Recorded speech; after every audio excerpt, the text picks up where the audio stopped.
It's the OBD port location. It's on the Dodge Grand Caravan.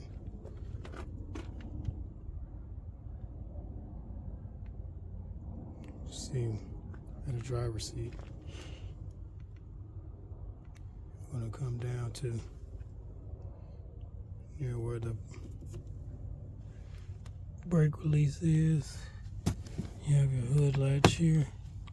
And just under the hood latch, you see the OBD port there.